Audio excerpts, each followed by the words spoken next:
It starts the same way every time. A breakup that feels final. The tears, the promises, the warnings from those who love you. And yet, the bond refuses to die. You promise yourself this time you will walk away for good. But then, a text arrives late at night. A memory resurfaces. You remember the way they made you feel in those fleeting highs, and before you realize it, you are pulled back in.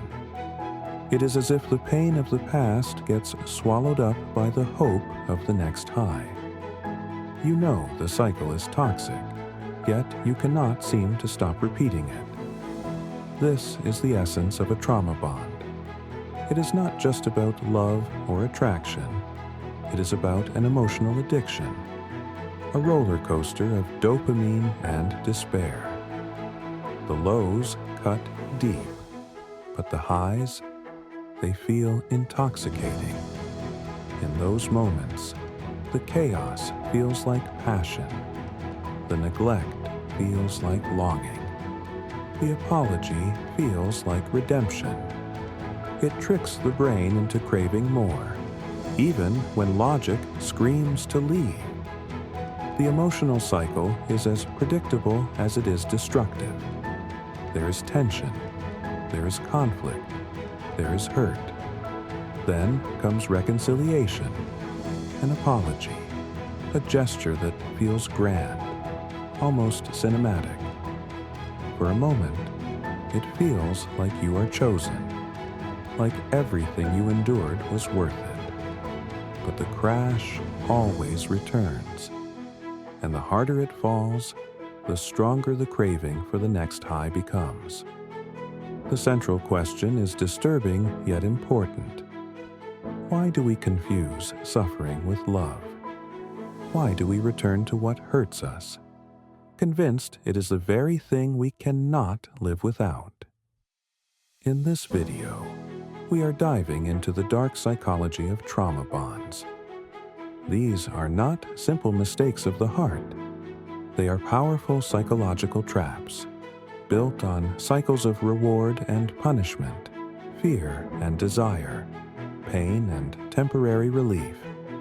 And until we see them for what they are, we remain vulnerable to mistaking captivity for connection and manipulation for intimacy. So let's begin. What exactly is a trauma bond, and why does it hold such a dangerous grip on the human mind? Let's break it down. On the surface, it might look like a toxic relationship where someone just can't walk away. But psychologically, it runs much deeper.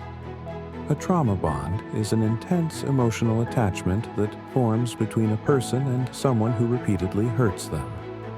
What makes it so dangerous is that it isn't fueled only by love, or even dependency. It's reinforced by cycles of pain and relief, punishment and reward. And our brains, wired for survival and connection, get trapped in that loop. One of the core mechanisms at play is intermittent reinforcement. This is the same principle that keeps people glued to slot machines in casinos. Imagine you pull the lever 10 times, and nothing happens. Then, suddenly, you win. The unpredictable nature of the reward is what makes it so addictive. If you knew you'd lose every time, you'd quit. If you knew you'd win every time, it would get boring. But the unpredictability keeps you hooked, chasing the next high. Relationships locked in trauma bonds work exactly like that. Your partner may ignore you, insult you, or even abandon you. You feel devastated, and then, out of nowhere, they return with affection, apologies, or a small gesture that feels huge compared to the pain that came before it. That moment of winning, of feeling seen, of feeling chosen again floods the brain with dopamine.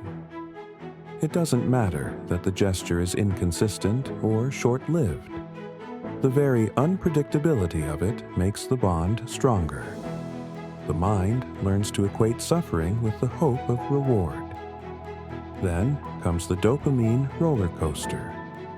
When the bond is in a low point, rejection, conflict, or neglect, dopamine levels crash. You're left anxious, restless, craving relief. When the abuser finally gives attention, even in small amounts, the dopamine spike feels euphoric. Over time, your nervous system becomes conditioned to live for these highs, no matter how damaging the lows are. It isn't just emotional, it's chemical. Another layer is the fear of abandonment. Humans are hardwired to seek attachment. For children, attachment is survival. If the caregiver leaves, the child is helpless. For adults, those early experiences still echo. If you grew up with emotional neglect or inconsistent care, your brain may have learned that love comes with unpredictability.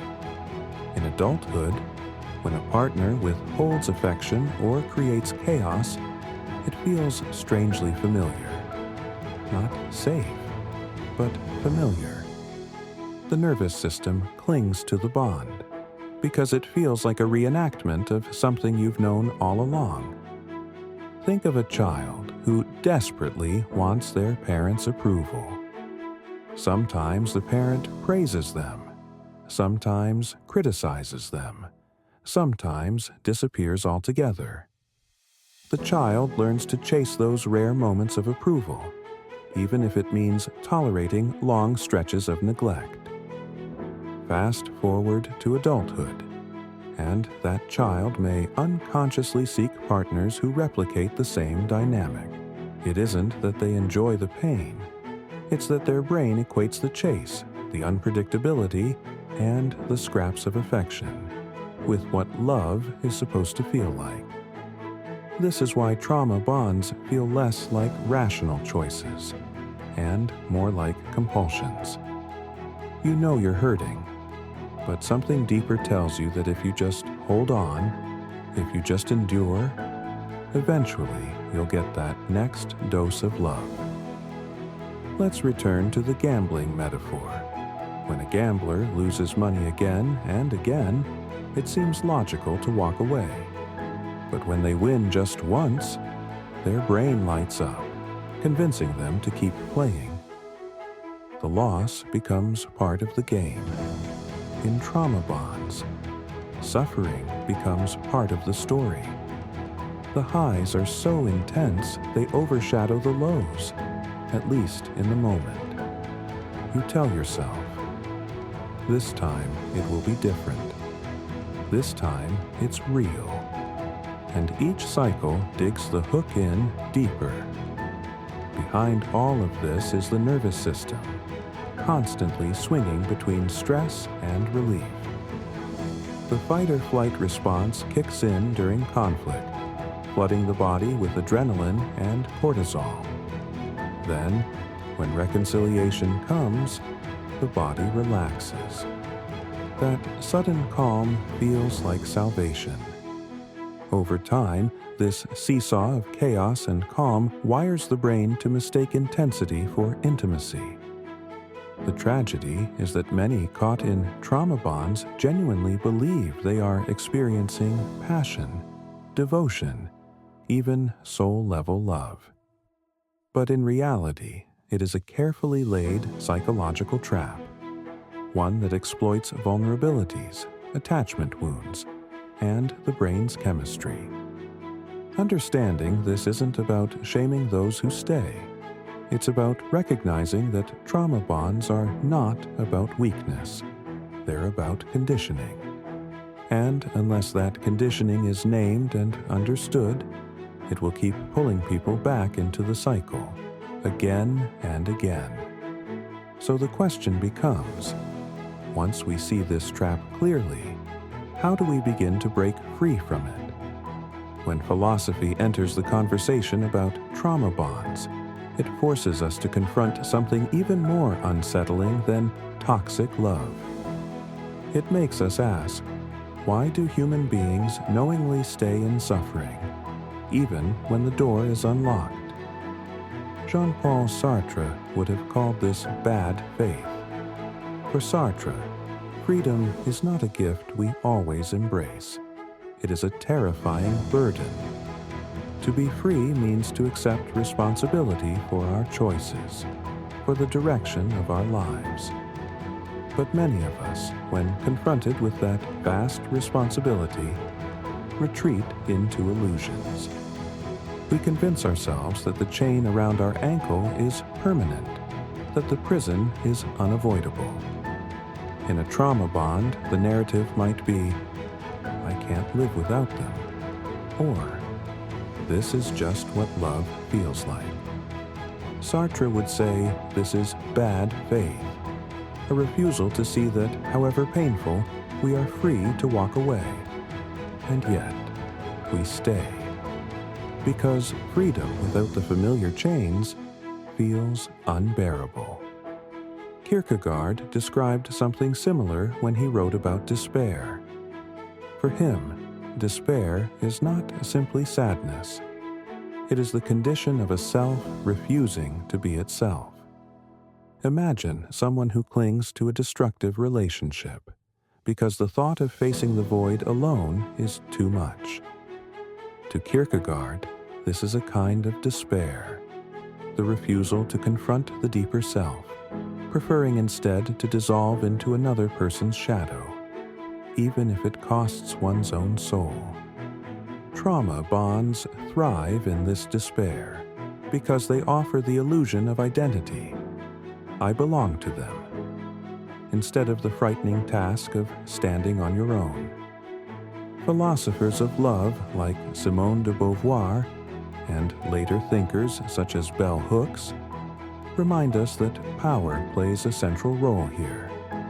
De Beauvoir argued that in relationships built on inequality, one person often reduces the other to an object, the other who exists to serve their needs.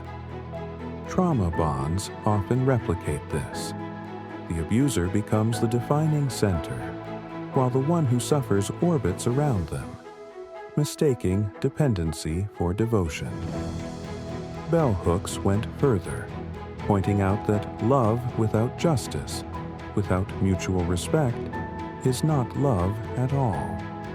It is domination disguised as intimacy. The tragedy is that many people in trauma bonds are told they are experiencing real love, when in fact they are enduring control.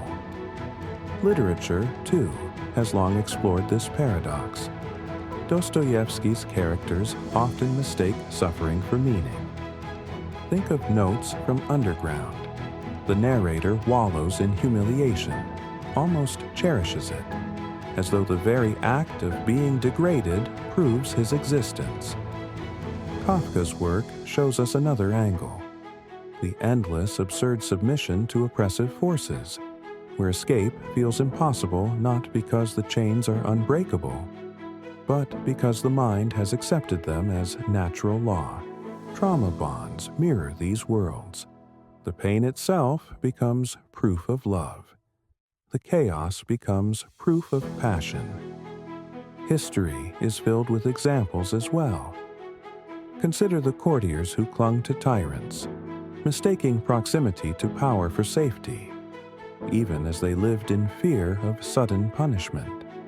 Or the soldier who, after war, cannot stop re-enlisting, because the chaos of battle feels more real than peace.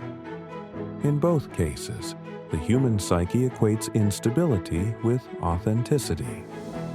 The same pattern echoes in private lives, where the volatility of a trauma bond feels more alive than the steady calm of healthy love.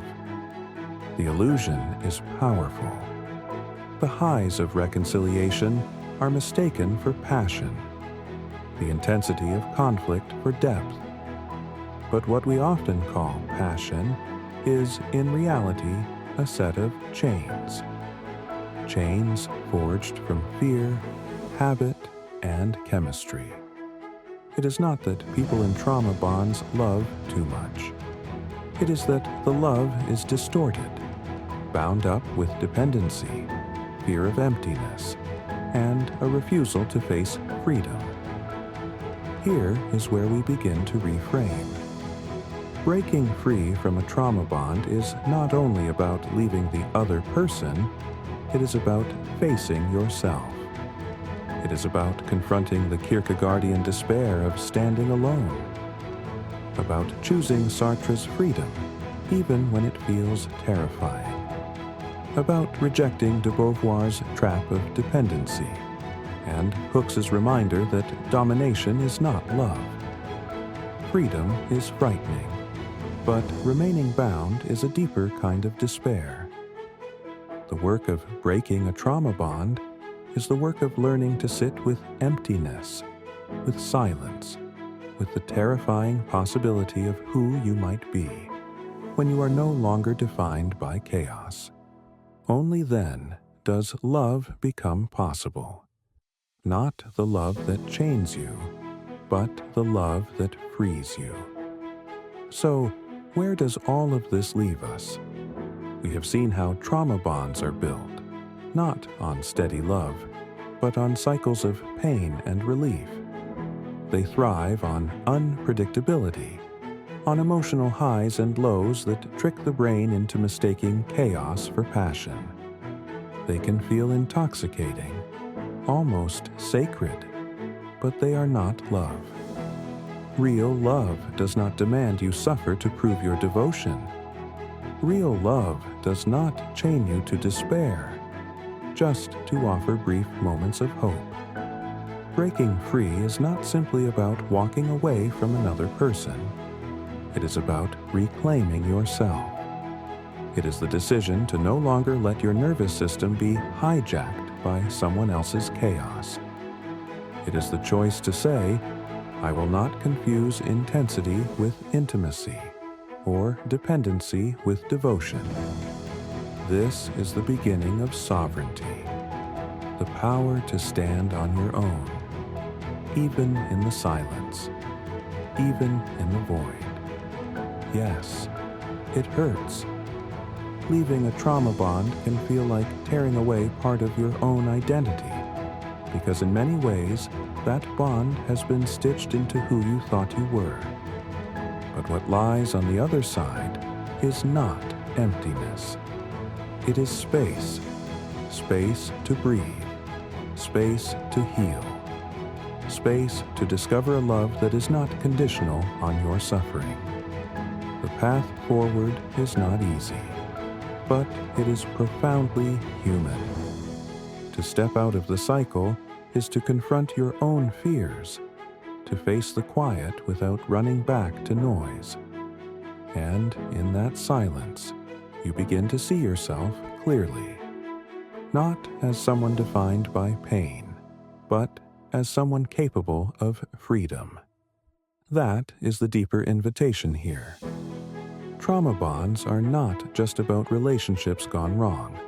They are windows into how we confuse desire with dependency, how we mistake captivity for connection.